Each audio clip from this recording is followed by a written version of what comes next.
Good afternoon, my dear students. How are you all? I hope that you all are fine, aren't you? So today we are going to start with the new poem, The Road Not Taken, written by Robert Frost. Before I begin to teach you the poem, let me tell you a brief introduction about the poet. Robert Frost was born on 26 March 1874 in San Francisco. After the death of his father, he moved with his mother and sister to Lawrence, Massachusetts. He got interested in reading and writing poetry during his high school years. Robert Frost drifted a string of occupations. After leaving school, he worked as a school teacher, cobbler, and editor.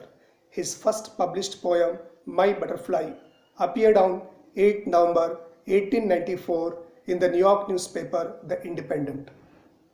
In 1895, Robert Frost got married to Miriam, who was a great source of inspiration for his poetry until her death in 1938. The couple moved to England in 1912 after they had tried and failed in farm. Robert Frost was greatly impressed by the British poet Ezra Pound, who helped him to promote and publish his works. Robert Frost lived and worked for many years in Massachusetts and Vermont.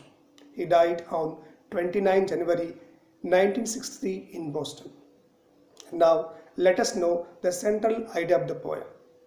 The poem is about the struggle while making the decisions in life. There are two paths to follow, the one on which everyone walks and the other is quite opposite of it. The poet in the poem has to decide whether to follow the crowd or to take the other road to make his own path in his life. The poet has his own personality. He refuses to do the ordinary things because everyone does them. In the end, he decides to choose the path which hasn't had many travelers. He thinks that it will be better for him. However, he acknowledges that he can never know what would have happened to him if he had chosen the another path. Now, let me tell you the theme of the poem. One day, the poet is traveling all alone, reaches the point where the road is divided into two. The poet faces the situation of uncertainty. He thinks which road he should follow to continue his journey. He is unable to decide which road he should follow.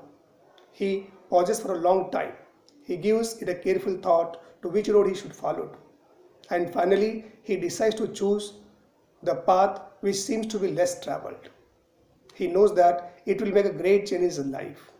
However, he decides to choose the another path for another day. Although he knows that he will never get the chance to get back because the poet has made a difficult decision.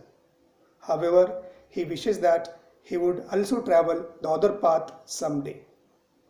The poet thinks that after ages from now, the poet would be telling about his decision with a sigh of relief that how the less traveled path had made a great changes in his life.